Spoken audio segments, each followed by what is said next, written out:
आप देख रहे हैं हॉरर स्टोरीज 33। यदि आप चैनल पर नए हैं और हॉरर स्टोरी सुनना आपको पसंद है तो अभी चैनल को सब्सक्राइब करके बेल आइकन को दबा लें ताकि आने वाली सभी कहानियों का अपडेट आपको समय से मिलता रहे। दोस्तों, आज की घटना आप सबके साथ दर्पण जी ने की है शेयर। दरअसल दर्पण जी डर के साए में अपनी जिंदगी काट रहे हैं।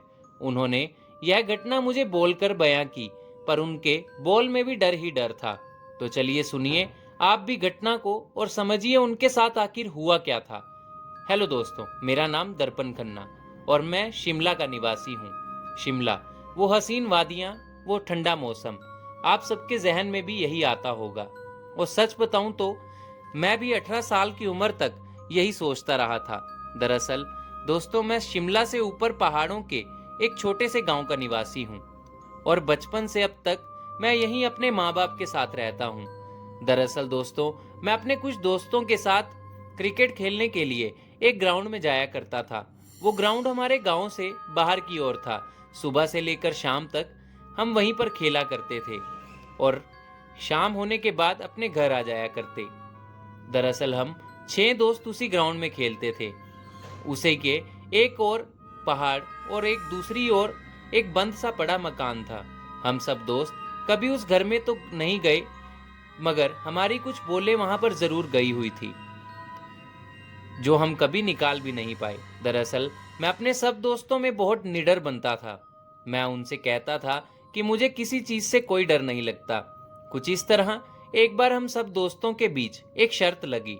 उन्होंने मुझसे कहा, यार अगर तू इतना ही बड़ा 30 मार खान है, निडर है, तो बता, शर्त लगा कि कल की रात तू इस मकान में अकेला रहकर दिखाएगा। मैंने भी बोला, अच्छा लगी शर्त, बोल, अगर मैं रह लिया तो 100 रुपए देने पड़ेंगे और मानना पड़ेगा मुझसे बड़ा निडर इस दुनिया में कोई नहीं है। उन्होंने हाँ का इशारा दिया और कल रात शर्त को अंजाम देंगे ऐसा बोलकर हम अपने घरों में आ गए। अगले दिन सुबह मैंने माँ को बताया कि मेरे दोस्त का जन्मदिन है, इसलिए मैं रात उसी के घर रुक जाऊंगा पार्टी खत्म होने के बाद। दरअसल मैं अक्सर ऐसा अपने दोस्तों के घर रुक जाया करता था, इसलिए माँ आसानी से मान गई।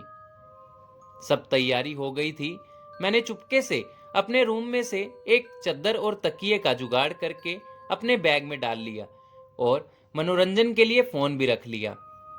यार दर्पण, तू कर सकता है, अपने मन को ऐसा समझा के मैं इंतजार करने लगा। शाम के लगभग 5 बज के ही मैं अपने दोस्तों के घर गया और एक एक कर हम सब दोस्त ग्राउंड में एकत्रित होने लगे।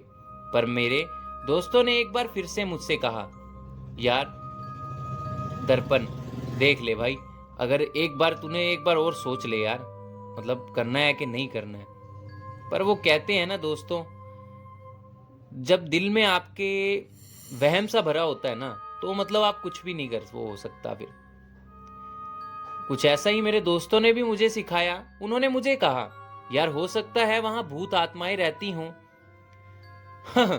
हंसते हुए मैंने दोस्तों का मजाक उड़ाना शुरू कर दिया। क्या यार, आज के टाइम में तुम ऐसी बातें कर रहे हो, पर दोस्तों को कहते हैं ना, आ बैल मुझे मार। उस समय ये कहावत बिल्कुल सही बैठती थी मुझ पे, क्योंकि मैं भी कुछ ऐसा ही करने जा रहा था। अब हमें खेलते खेलते रात के लगभग 8 बज गए और मेरे सब दोस्त मुझे उस घर के दरवाजे तक लाए और घर का ताला तोड़ के हम अंदर आ गए और मुझे अंदर छोड़कर वो लोग बाहर से बंद करके ये बोलकर चले गए कि कल सुबह दरवाजा खोल देंगे। हाँ हाँ जाओ तुम। अपने दोस्तों को मैंने ऐसा बोला और वो लोग वहां से चले गए। दोस्तों, पूरे घर के अंदर जाले ही जाले थे और घर की हालत बिल्कुल खस्ता थी।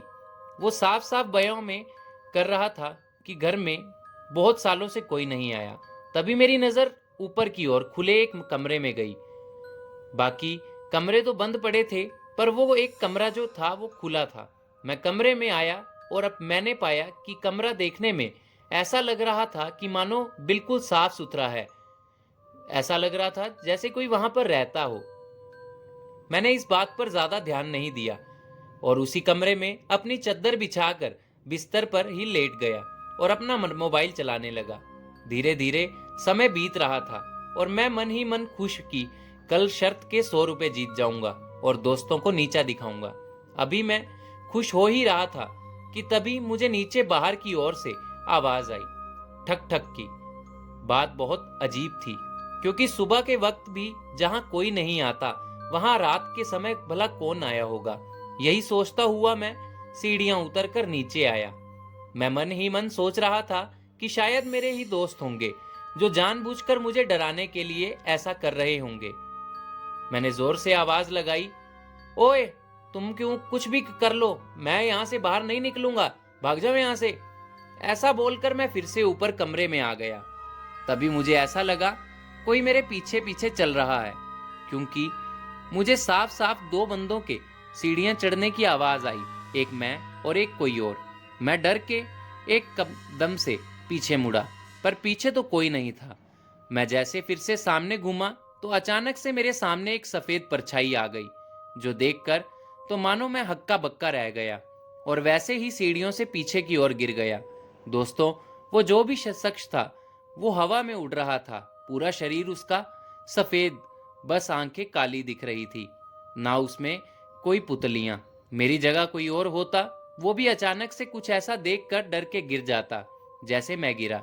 जैसे तैसे मैं जहां गिरा था वहां से खुद को संभाल कर मैं खड़ा हुआ और जल्दी से घर के मेन दरवाजे की ओर दौड़ा।